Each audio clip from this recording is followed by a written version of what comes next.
خەڵکی دەڤەری بارزانم 3 ساڵە کاری خۆبەخشی دەکەم لە ڕێکخراوی واربوو پاراستنی ژینگە. من ناوم محەممەد گردی خۆبەخش لە ڕێکخراوی واربوو بۆ پاراستنی ژینگە. من نەزیرە ئیسماحیل ئەوە بۆ 3 ساڵ دەچێت لە ڕێکخراوی وار ئەندامم.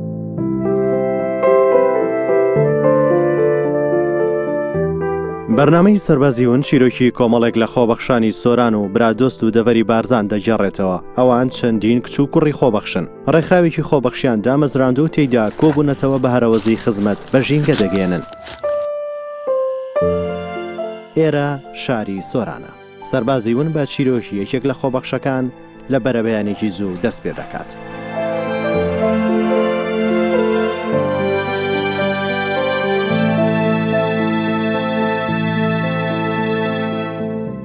ئەو زانستی خۆبەخشە و ماوەی ساڵەکە خێزانی پێکێناوە. سەختی و زەحمەتی ژیانی لە کاری خۆبەخشی نەیوەستاندووە.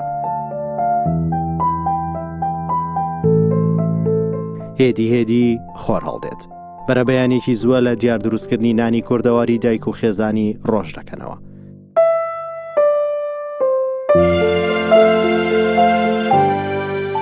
ئەوان لە خێزانێکی بەختەوەر و خۆبەخشن. زانست زوو دەچێت بۆ ڕێکخراوی کە دەیانی وەکو زانستەیدا خۆبەخشانە خزمەت دەکەن.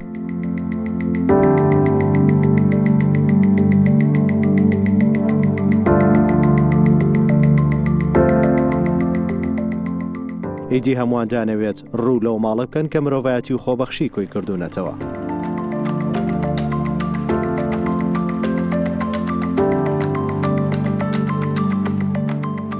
لە ساڵی 2013 کاتی کومەلە گەنجێک بوون دەرچووی زانکۆ بوون بیرمان لەوە کردەوە کە سۆران دەڤەرێکی گەشتیاری هەروە دەڤەرێکە پڕە لە سروش جوانی بیرمان لەوە کردوتە ئەم کومەلە گەنجە بیر لە دامەزراندنی کومەلەکە خود ڕێکخراوی بکەینەوە. ئەوە بوو بیر لە دامەزراندنی ڕێکخراوی واربوو پاراستنی ژینگە کرا کە ئەم ڕێکخراوە لە 24 شەشی 2013 لەسەر دەستی کومەلە گەنجێک لە هەر 4 قەزاکانی سۆران چۆمان مێرگەس و ڕواندز دامەزرا.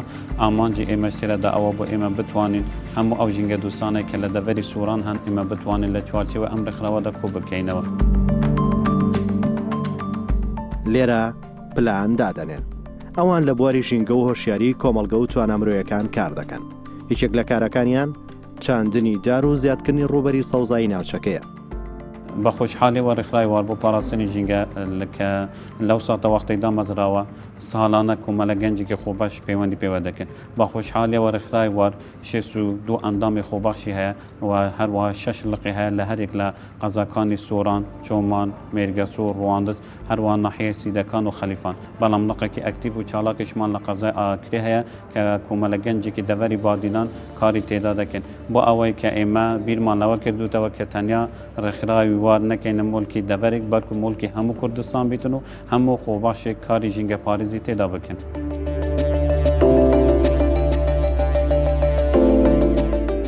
بەیەکەوە شەڵی داربەڕەوەکان هەڵدەگرن و بەنیازن لە بەرزایەکانی دەوروبەری شاری سۆران بیانڕێنن.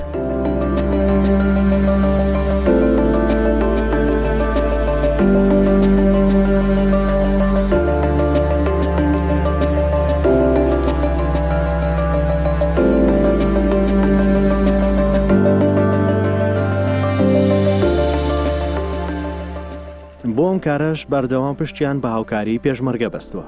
ئەوان لەبەر خۆشەویستی بۆ پێشمەرگە بەشێکی کارە خۆبەخشیەکانیان لە ناو هێزەکانی پێشمەرگەی کوردستان ئەنجام دەدەن. بە پێویستمان زانیوە هەلمەتی چاندنی بەڕوو لەگەر پێشمەرگەکان دەست پێ بکەین چونکە خاکی کوردستان بەخینی گەنی ئیشی ئەو پێشمەرگەنە ئاو دراوە وەکو وافای بۆ سۆز و ئەو دەرسۆزێکە پێشمەرگە بۆ خاکی کوردستان هەبوو ئەگەر ئەوان بەچێکی خۆیان پارێزگاری لەو کوردستانە بکرد ئێمە بتوانین بە قەڵەمی خۆمان بە ژینگە دۆستی خۆمان بە بەلاوکردنەوەی زیاتری کەرتوری ژینگە پارێزی ئێمە بتوانین هاوشانی برا پێشمەرگەکان ژینگەی وڵات سەوزتر و جوانتر بکەین. دەچنە فەرماندەی هەڵگورد لێرە سەدان بەڕوو شەتلی دار لەگەڵ پێشمەرگەکان دەچێنن. هەمووان بە هەرەوەزی ئەو کارە ئەنجام دەدەن. ئەو کارەش لەسەر ئەرک و گیرفانی خۆیان ئەنجامی دەدەن.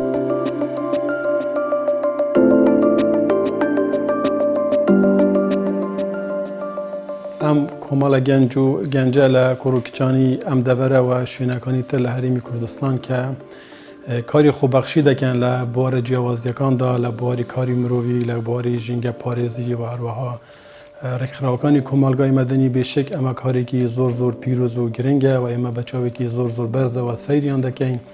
بێشک کۆمەلگای کوردستان پێویستیمان بەوەیە کە هەستی ئینتمای وڵات پارێزی خۆمان لەناو کوڕ و کچان و گەنجانی ئەم وڵاتەدا بەرەو پێشەوە ببین، هەوڵ بدەین دەستکەوتەکانی هەرێمی کوردستان بە گرنگیان بزانین، بە گەورەیان بزانین و بیان پارێزین و هەوڵ بدەین بەرەو پێشەوەیان ببین.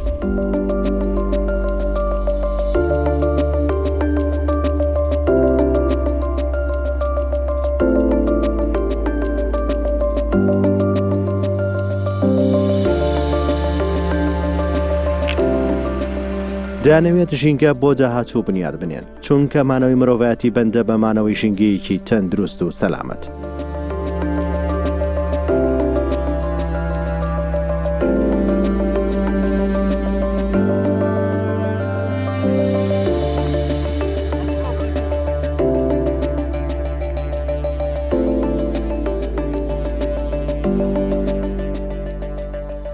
نامامێک بچینە و شارێک ساوز بکەن. چاندنا تارێکی زیندیکردنا ڕەحەکیە. جیا و داربەڕوو پێشمەرگە ڕەمزی کوردایەتیە.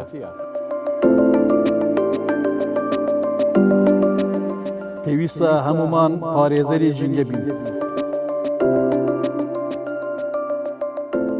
ئەرکی هەمومانە ڕووبەری سەوزایی زیاد بکەین. کوردستان پێویستی بەهێز و توانای هەمومانە.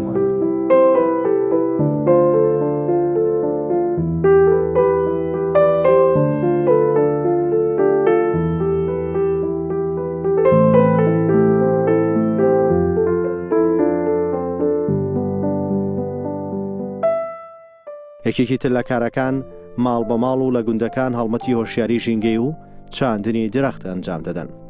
یەکێک لەو گوندانەش لە ڕواندز بەرزێوەیە. ئەو ناوچەیە بە جوانی سروشتەکەی و میێواندۆستی و گیانفیداییان بەناوبانگن.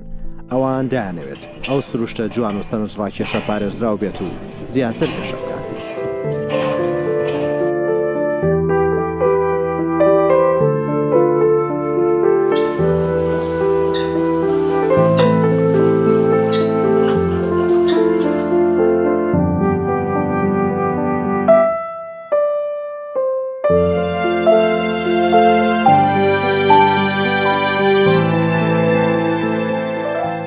ماوەی چەندی ساڵە لە ڕێکخراوی وار بۆ پاراستنی ژینگە کار دەکەین لە پێناو جوانکردن و پاراستنی ژینگەی کوردستان.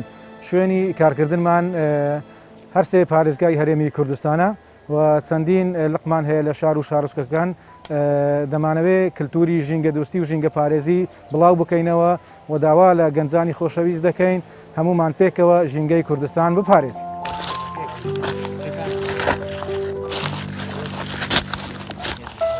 ئەوان با خۆڕای و بێ بەرامبەرە و کارە ئەنجام دەدەن. دەستخۆشی تەنها دەستکەوتی و مرۆڤانەیە کە ڕۆژانە لە کارە خۆبەخشەکەیان بەدەستی دێنن.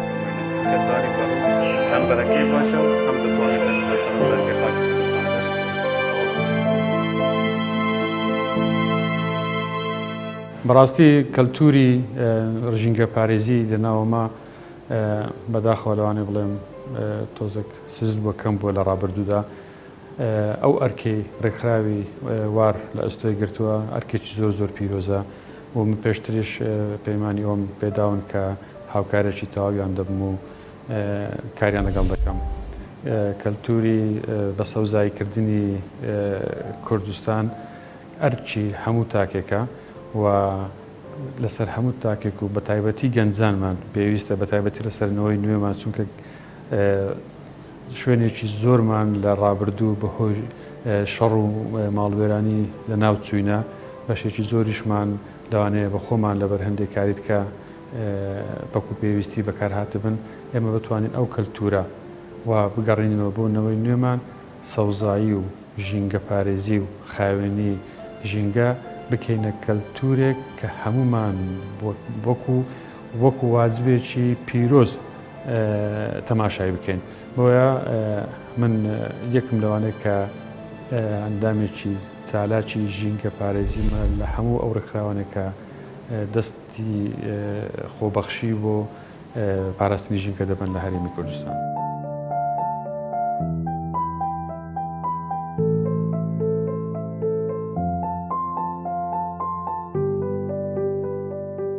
ئێمە ژینگە دەپارێزین بۆ ئەوەی بە تەندروستیەوە بژین. ژینگە ژیانە با هەمومان دەست بە ژیانمانەوە بگرین. ئێمە هەمومان میوانین لە ماڵی گەورەی وارە ژینگە نەکخەوان ماڵ. با هەمومان ژینگە بپارێزین. ئەسوەکی کوڕەگەنجێکی دەڤەرە بارزان هێویدارم کولتوری دەڤەرە بارزان ببیتە کولتورێکی نەتەوەی هەمی کوردستان. ji akrê ve heta xaneqîn pêk vedê karkên ji bo jîngeka paqij. ژینگە و ژیان دوو شتی لێکدا نەبراون. ژینگە پاک ڕاگرین بۆ دەروونێکی تەندروست. خێزانێکی ژینگە دۆستم بۆ پاراستنی تێدەکۆش.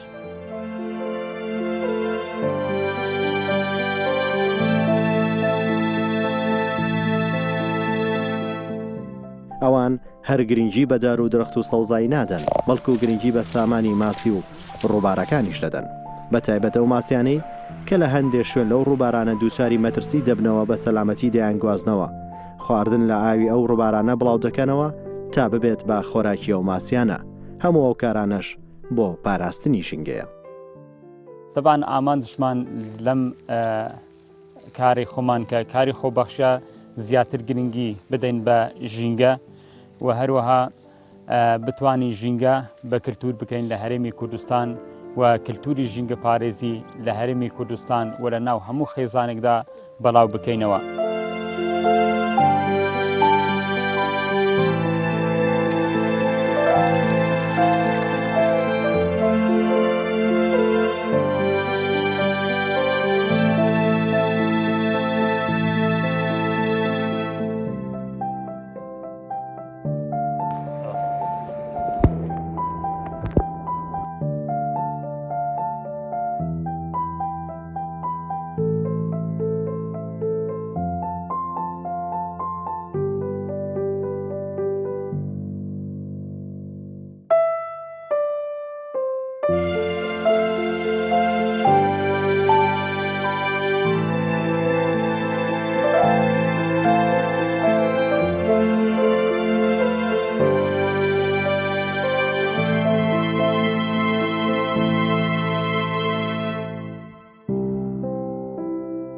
خۆبەخشانی ڕێکخراوەوار لە هەر چار قەزای سۆران چۆمان مێرگە سوور بێجگە وەک باسم کرد لە دەڤەری بادینانیش لە قەزای ئاگرێ بە هەردوو ناحیەی سیدەکان و خەلیفانیش لەگەڵ ئێمە بەشدارن نزیکەی 6 کوڕ و کچی خۆبەخشن کە بۆ ماوەی 8 ساڵە بەبێ گوێدانە هیچ ئینتیمای حیزبی تەنیا کاری ئەخلاقی و نیشتیمانی و خۆشویستنی ژینگیان بۆ بوویتە ماڵ کاری ژینگە پارێزیان کردووە هەروەها ئەم گەنجانە قوتابی تێدا مامۆستای تێدایە هەروەها هەیە مامۆستای زانکۆیە لە ڕێگای بەرنامەداڕێژرە و بردی ژینگەیمان هەیە ئێمە بتوانین هەمومان پێکەوە خزمەت بە ژینگە بکەین.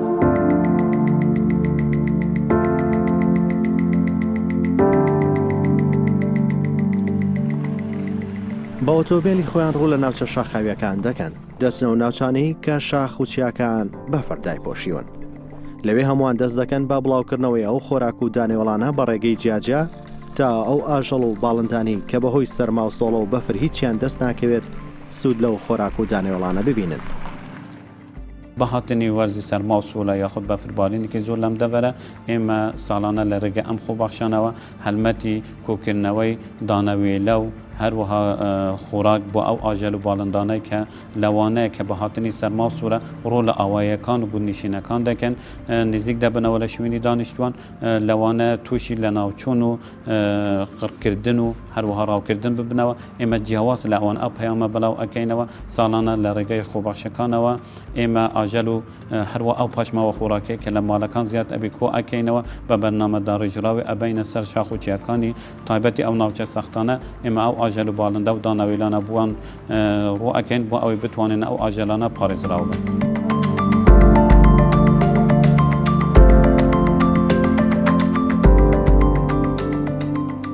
ئەوان لە وەرزە جیاوازەکان کار و چالاکیان جۆراوجۆر دەبێت بە تایبەت لە وەرزی زستان زیاتر هەڵمەتی گەیاندنی دانەوێڵە و خۆراک و ئاو بۆ ئاژەڵ و باڵندە کێویەکان لە ناوچە دوورە دەست و شاخاویەکان ئەنجام دەدەن.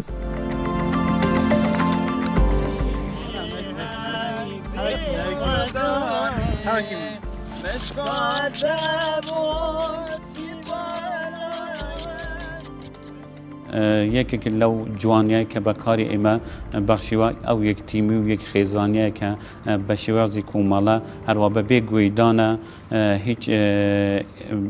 هیچ ڕێگریەک و ئاستانگێک ئەوانە بە سایرەی خۆیان بە ئۆتۆمۆبیلی خۆیان لەسەر گیرفانی خۆیان کار و چالاکی خۆیان کردووە ئەوەی کە جوانیەکی تریشی بە ڕێکخراوی وار بەخشی بۆ خۆبەخشانی ڕێکخراوە بە ئۆتۆمۆبیلی خۆیان ئەو پاشمەوانە کە کۆ دەکەنەوە هەمووان لەناو ئۆتۆمۆبیلی خۆیان دادەنێن دەیانگەیاندا ئەو شوێنانە کە ئۆتۆمۆبیلی پاکردنەوە دێنن.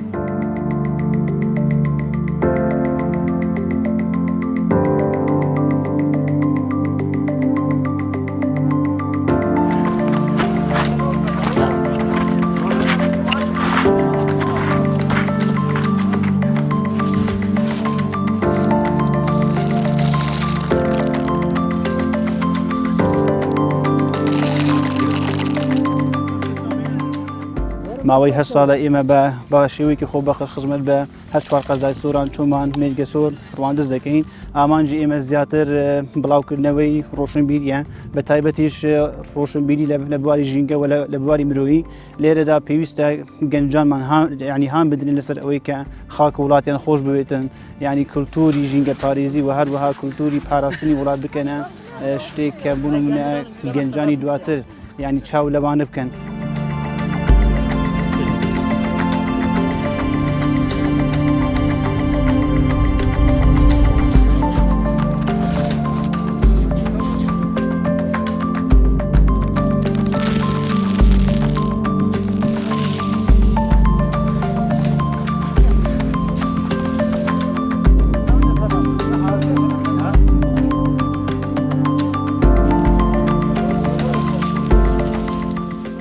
چیوای لێ کردم کە کاری خۆبەخشی بکەم ئەتاوەکو زۆر ڕخنەم لێگیری بۆچی بە خۆبەخشانە کارەکەی خۆتۆ هیچ دەهاتێک دەست ناکەوێت بەڵام من لە دەروون ئارامم پێی مرتاحم دەرونی خۆم ئارامەکەمەوە و زۆر لەبەرچی بواری ژینگەم هەڵبژار پێشتر شارەزایی زۆرم نەبوو لەسەر ژینگە بەڵام کە چوومە زانکۆ چوومە بەشی جوگرافیا زیاتر ئەو کێشانم ناسین کە ڕوبەڕووی ژینگە ئەبنەوە پیسبوونی هەوا پیسبوونی خاکە.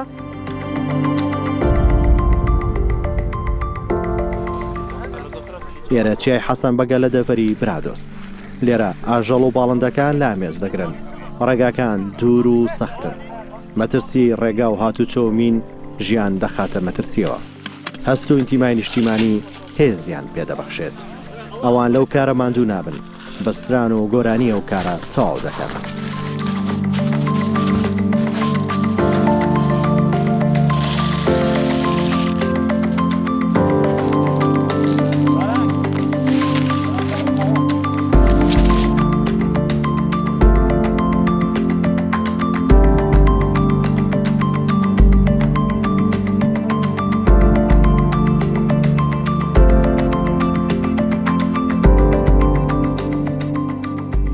ناوم محمد سلیم محمد حاجی ناصران با محمد سلیم ارگوشی ما 8 سال الگر رخراوی بار گل حوالت خود خوش بخو بخش به رخراوی دا کارت کن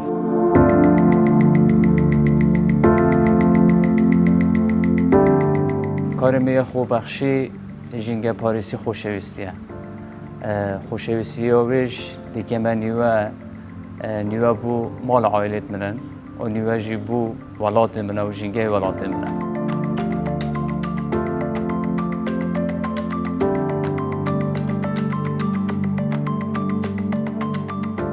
هرچند زور جارا من نیوه عائله خوی بیر کرد و من رخی جنگه گرده بس اوش آرمان جی خوی هی چونکه هم پاراستنا جنگه نوید خوی دواروش باید که انکو جنگه وان بردوام بیدو و جنگه وان تک نچیده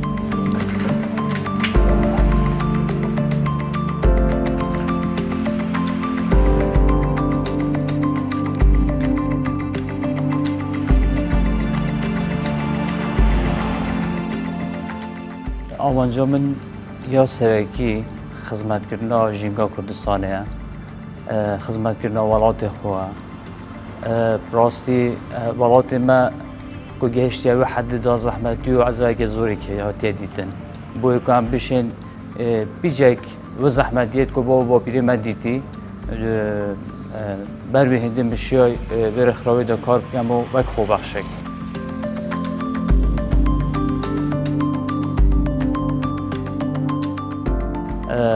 من وەک خۆبەخشێک هەمیشە هەزرێ مداوا بی و ez بشم چاوە خزمەتی وڵاتی خۆ بکەم.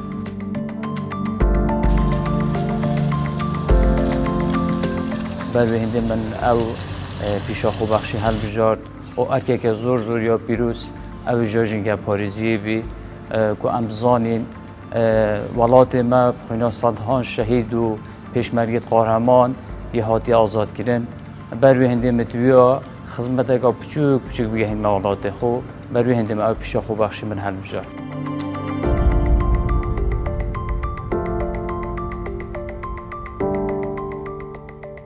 ئەرکێکە دیش کومایە هەی زۆربەی هەرە زۆر ئەندامتمە خودان خێزانن خودان ئایلەنە ژن و پچووکێت هەی ئەوش بۆرێمە بڕای کیمتکەن ینی زێدەتکەن چون ئەم دەبێ خزمەتە ئایلێ خۆشی بکەین زۆر جارە هەی چالاکیەکی چین یاڕێکێکی دیر چین حەقی وان ئەمت خۆین ڕاستی لێرە دەستخۆشی خێزانە خۆشی دکەم و ڕاستی زۆر پاڵ پشتی من بووە چون ئەگەر ئەو نەبا تحملی یا وێ نەبا ڕاستی منەشیە ئەس کاری خۆ بەردەوام بوو.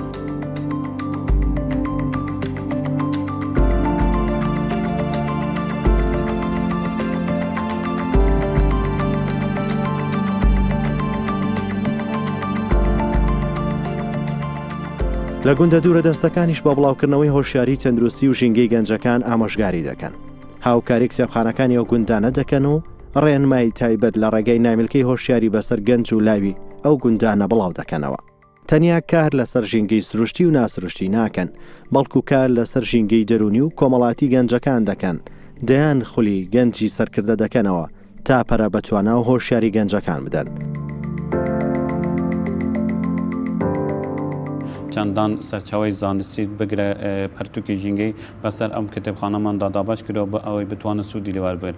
هەروە لەسەر دەمی کۆڕۆناش ئێمە پەیامی هۆشیاری تەندروستی و ژینگەی پێکەوە ئاڕاستی ئەم گوندیشەنانە کردووە هەروە بۆ ئەوەی دابشکردنی ماسک بەسەر بە تایبەتی ئەبینین ئەوانەی کە زیاتر ئەچێنە ناو ئاژەل و بتوێنێ مەڕ و ماڵاتی زۆریان هەیە بە دوور بوون لەم جۆرە نەخۆشیە.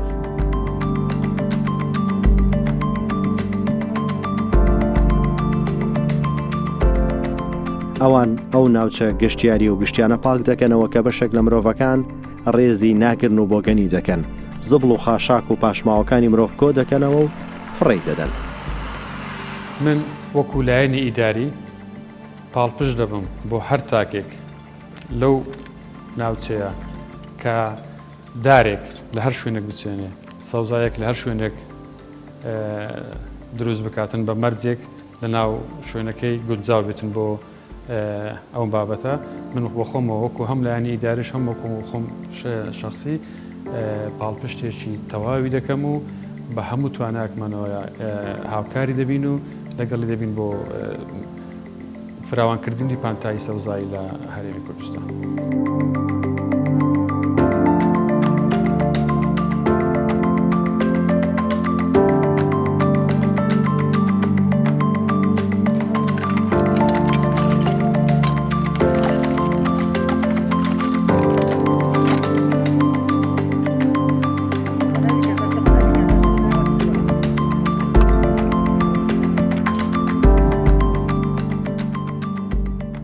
دەیانەوێت ژینگە پارێزراو بێت. دەیانەوێت بڵێن پاراستنی ژینگە ئەرکی سەرشانی هەمویانە نەک تەنیا خۆبەخشەکان چونکە ئەو زیانەی بەرژینگە دەکەوێت لە کۆتایی ژیانی هەمومانی پێوە گرێدراوە بە سەلامەتبوونی ئەو ژینگە پارێزراو و تەندروست دەبین.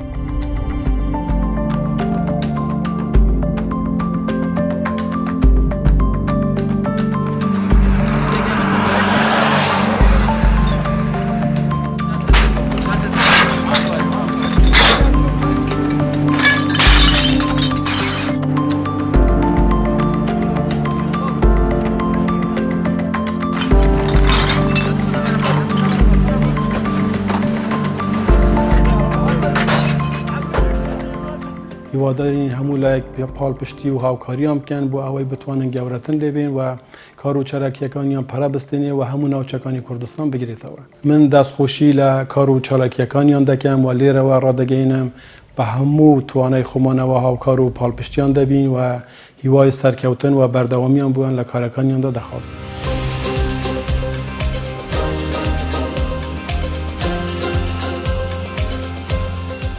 لە سەرناوی هەموو ئەفسەر و فەرماندە و برا پێشمەریەکان لە سنووری فەرماندەی هەلگورد بە خێرهاتنێکی زۆرگەرمی خوشک و براوانمان لە ڕێکخراوی وار بۆ پاراستنی ژینگە لە هەرێمی کوردستان دەکەین. ئەم خەلاتە لەلایەن کەناڵی کوردستان 24ەوە بوو ئەو کەسانەوە دەستەوە گروپ و ڕێکخراوەکانە کە لە بوارە جیاوازیەکاندا خزمەت بە کۆمەلگای کوردستان دەکەن بە خۆشحالیەوە پێشکەش بەم خوشک و برانە ئێمە دەکەین و هیوای سەرکەوتن و بەردەوامیان بووان لە کارەکانیاندا دەخوازین هیوادارم سەرکەوتوو بن.